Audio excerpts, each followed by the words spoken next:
Será que estamos nos aproximando de uma nova crise global financeira ou até mesmo de uma terceira guerra mundial? A cada semana, as notícias se mostram cada vez mais alarmantes. Mas isso não significa que nós devemos ficar alarmados. Precisamos conhecer os fatos com calma e entender o que está acontecendo para que nós possamos criar estratégias para proteger a nós e aqueles que nós amamos. Então, bem-vindo a mais um Boletim Sobrevivencialista Quinzenal.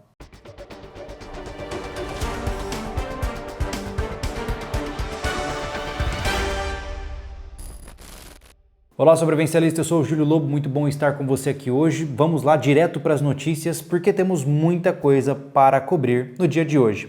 A primeira notícia é um grande resumo do que aconteceu nessa semana, que foi bastante interessante. Vamos lá. Riscos de guerra e quebra econômica espalham pânico pelo mundo. O planeta começou a semana em clima de enorme tensão por causa dos mercados de ações e do risco de uma guerra em grande escala no Oriente Médio, além de crises em países como a Venezuela, na América do Sul, e de Bangladesh, na Ásia. Na economia global, as dúvidas são em relação à duração e ao tamanho da crise de confiança iniciada pela divulgação de indicadores econômicos dos Estados Unidos no fim da semana passada. A notícia de que a maior economia do globo desacelerou mais do que o esperado e que pode até entrar em recessão causou um efeito dominó nas bolsas de valores no mundo afora. O Japão, por exemplo, registrou o maior tombo desde 87, com a Bolsa de Tóquio caindo 12,4% na segunda-feira. Em Wall Street, o índice S&P 500 caiu 3%, o pior desde setembro de 2022. O Brasil não ficou de fora da tensão econômica mundial. O dólar subiu forte em relação ao real e chegou a valer R$ 5,86 na abertura do mercado de segunda, antes de recuar um pouco diante do entendimento dos operadores de que a reação dos mercados poderia estar sendo exagerada. A moeda norte-americana fechou em alta de 0,56% a 5,74. Foi o maior valor no fechamento desde março de 2021. Nos Estados Unidos, a economia também tomou o noticiário e contaminou até a campanha política. O ex-presidente e candidato desafiante Donald Trump está usando a situação para atacar os seus adversários democratas da Casa Branca. Abre aspas, os mercados de ações estão em colapso, os números do emprego são terríveis, estamos a caminhar para a Terceira Guerra Mundial e temos dois dos líderes mais incompetentes da história, fecha aspas, disse, referindo-se a Joe Biden e Kamala Harris. Em sua provocação a Biden e Kamala Harris, Trump faz referência ao aumento das tensões militares no mundo, especialmente no Oriente Médio, onde a cada momento parece estar mais próximo uma guerra de grandes proporções envolvendo Israel, e portanto os Estados Unidos, e o Irã e também o Líbano.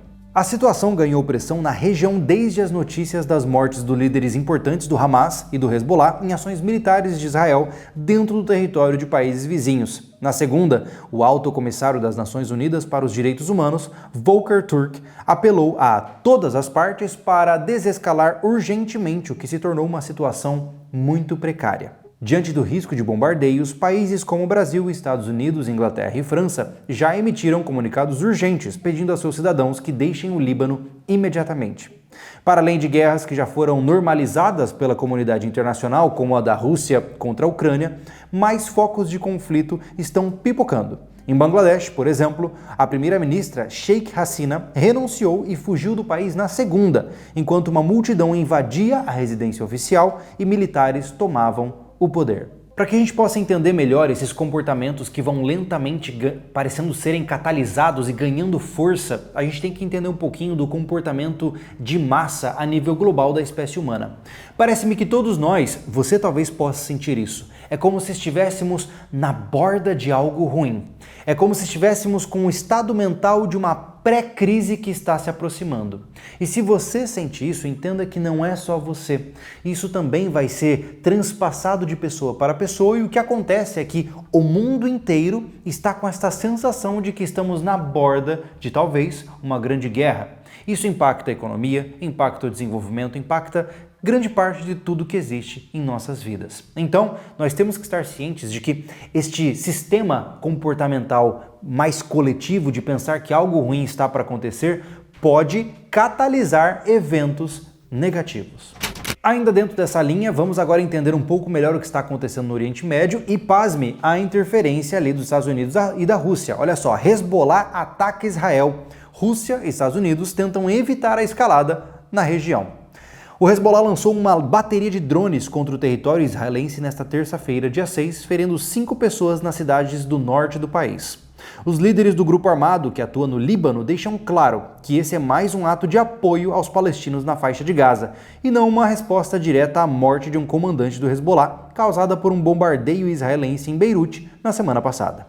O ataque desta terça-feira amplia o risco de uma escalada regional nos conflitos do Oriente Médio, que pode envolver uma guerra direta entre o Israel e o Hezbollah, em último caso também o Irã, principal potência militar da região, que mantém diversos grupos armados por meio do eixo da resistência. Uma guerra generalizada na região desestabilizaria a já frágil ordem geopolítica que predomina no Oriente Médio. Além do impacto humano, o conflito causaria também uma disrupção nas cadeias globais de produção e refinamento de petróleo.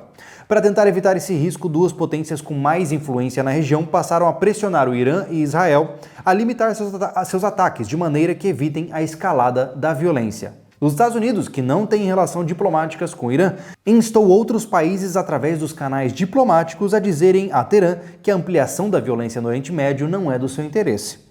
O secretário dos Estados Unidos, Antony Blinken, disse nesta terça-feira que a diplomacia americana está envolvida em intensa diplomacia, praticamente 24 horas por dia. Já o presidente russo, Vladimir Putin, pediu ao líder supremo do Irã, o Ayatollah Ali Khamenei, uma resposta contida à suspeita de assassinato do líder do Hamas por Israel, alertando contra ataques a civis israelenses, disseram duas fontes iranianas importantes.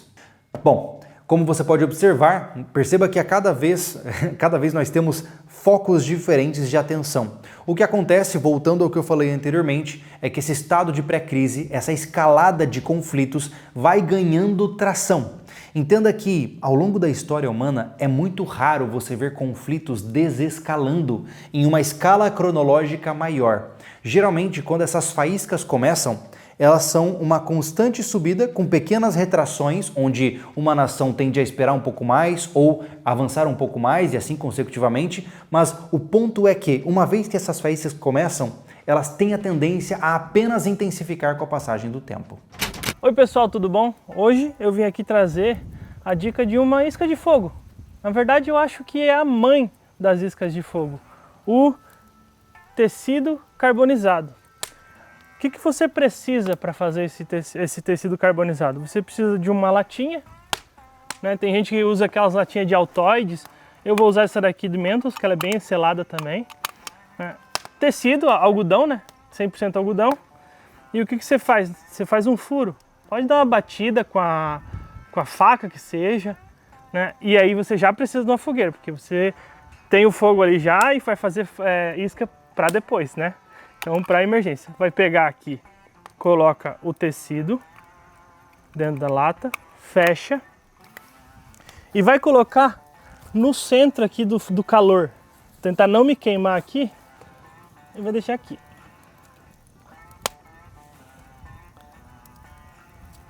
A gente vai deixar ali, eu vou colocar mais lenha em cima, até sair uma fumacinha pelo buraco ali. Quando sair a fumacinha, retira ele. E a gente mostra como é que funciona. A gente vai retirar aqui, tá bem quente, e esperar esfriar um pouco.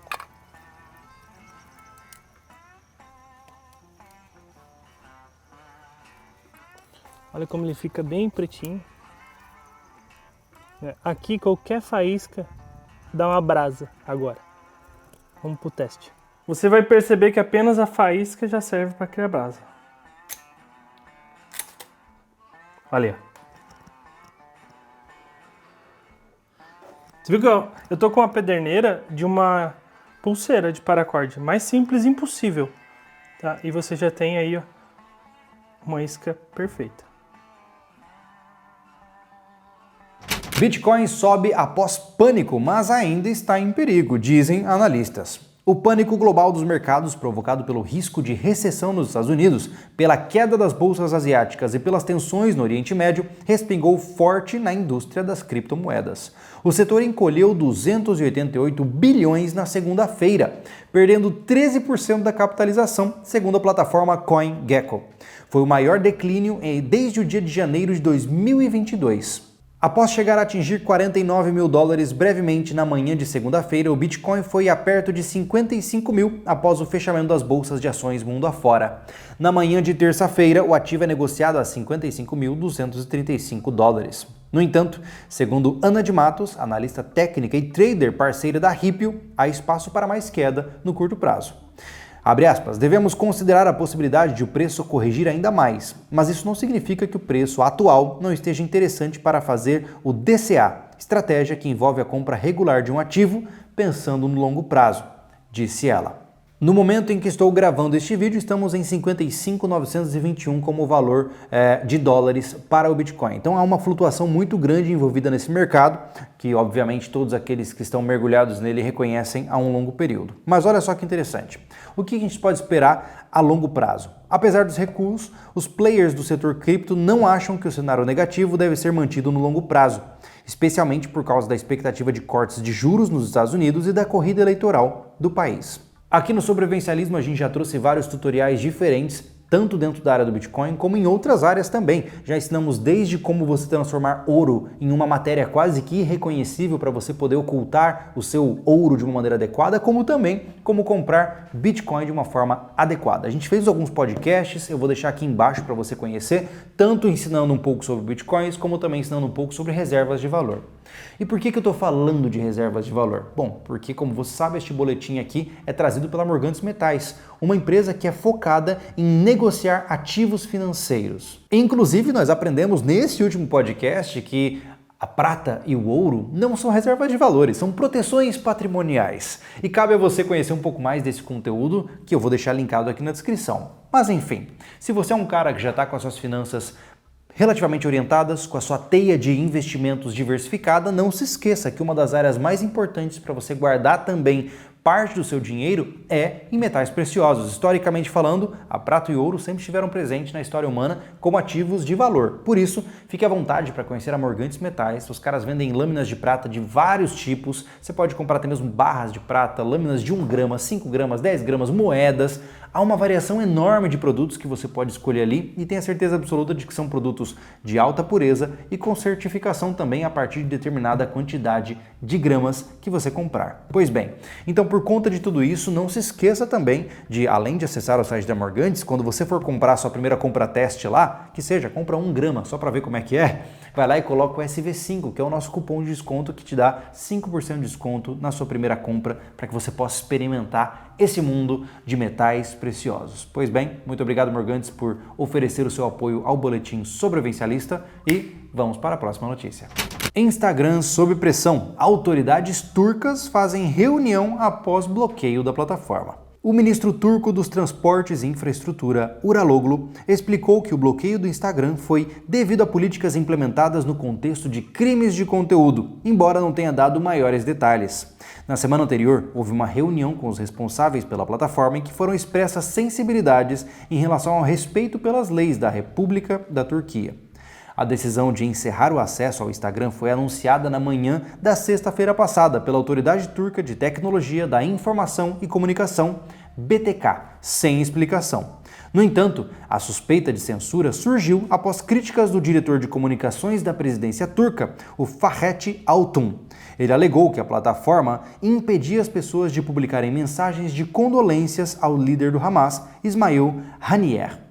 O bloqueio do Instagram pode custar ao país cerca de 1,9 bilhões de liras turcas, aproximadamente 57 milhões de dólares por dia. Cerca de 10% do comércio online na Turquia é realizado através de plataformas e redes sociais, representando 930 milhões de liras turcas, ou 25,5 milhões de euros por dia. Por que é importante trazer essa notícia para você? Porque, como você já sabe, as plataformas sociais são um mar de incertezas. Você tem desde as próprias corporações que estão controlando as exposições e a forma como os algoritmos têm funcionado. Você pode observar aqui no YouTube que está havendo muitas mudanças e muitos canais estão desaparecendo meio que de uma maneira estranha. Assim como, além das corporações, você ainda tem os próprios governos que podem se sentir ameaçados com essa liberdade das pessoas dizerem o que elas quiserem.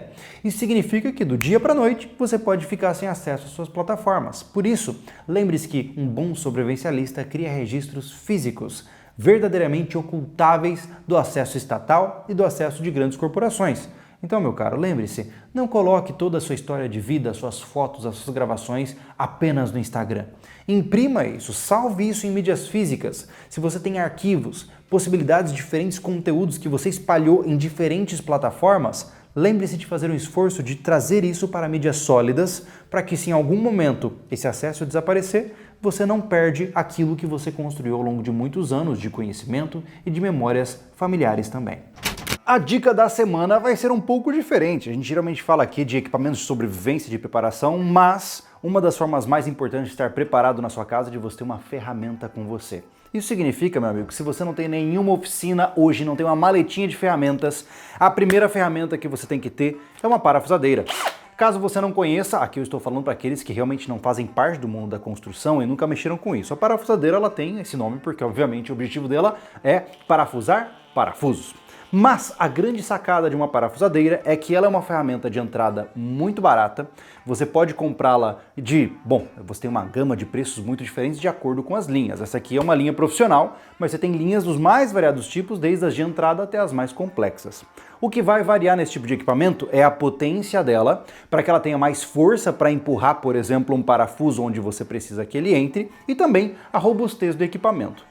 Mas não serve só para parafusos. Lembre-se que um equipamento como esse, você pode tirar o seu bit de parafusos e você pode colocar, por exemplo, uma broca. Olha lá, eu posso encaixar uma broca nela e essa broca pode ser de metal, pode ser de alvenaria, pode ser de madeira, pode ser de tamanhos diferentes, porque eu tenho um bocal que ele é regulável. Então imaginemos que eu quero uma super broca pequena para fazer um furo guia. Eu venho aqui, ó, e eu vou adaptá-la e eu tenho uma forma de furar também. É claro que esse tipo de equipamento ele vai aguentar até certo ponto. Você pode furar parede com uma parafusadeira?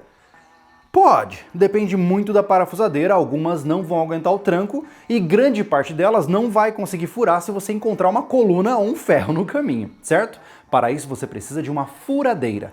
Mas, honestamente, se você comprar uma boa parafusadeira, eu por muito tempo tive só uma parafusadeira comigo.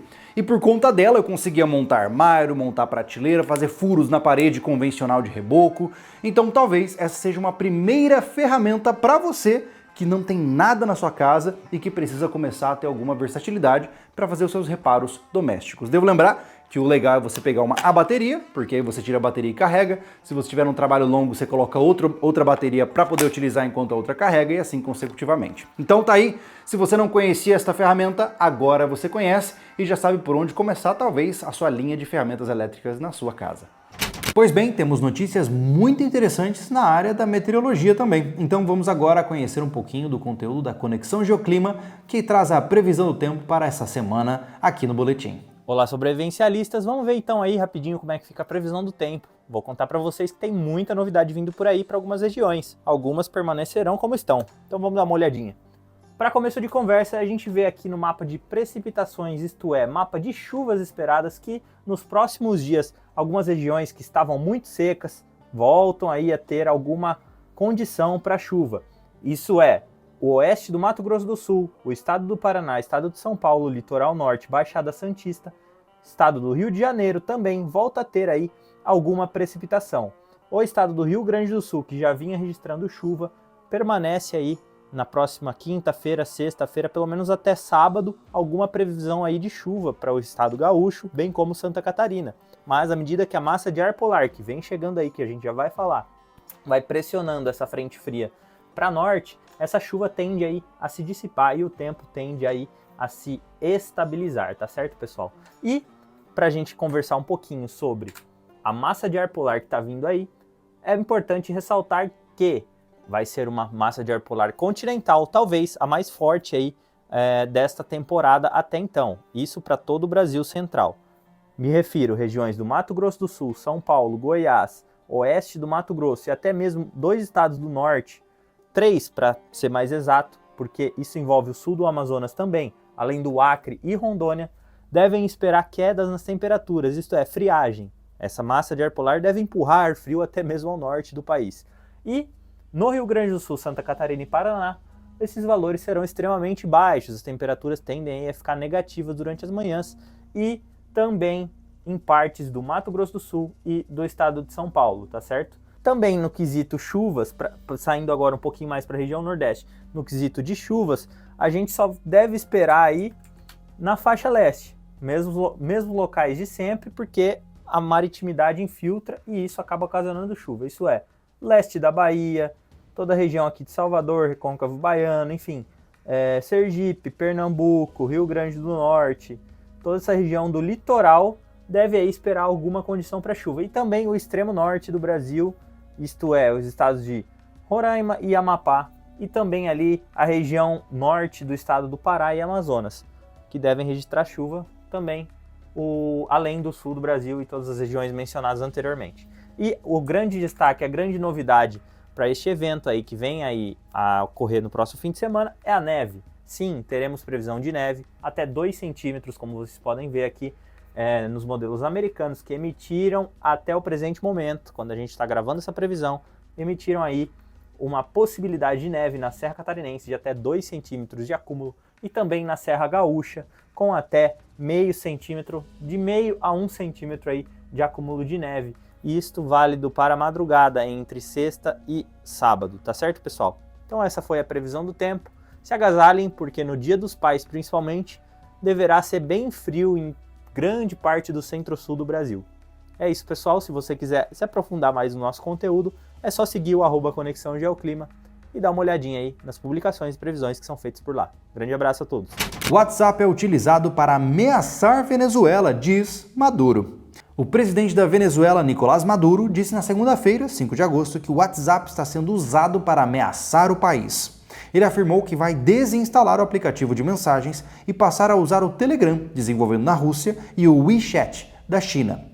Abre aspas, eu vou romper relações com o WhatsApp, porque o WhatsApp está sendo utilizado para ameaçar a Venezuela. Fecha aspas, declarou Maduro ao discursar na Marcha da Juventude e dos Estudantes pela Defesa da Paz.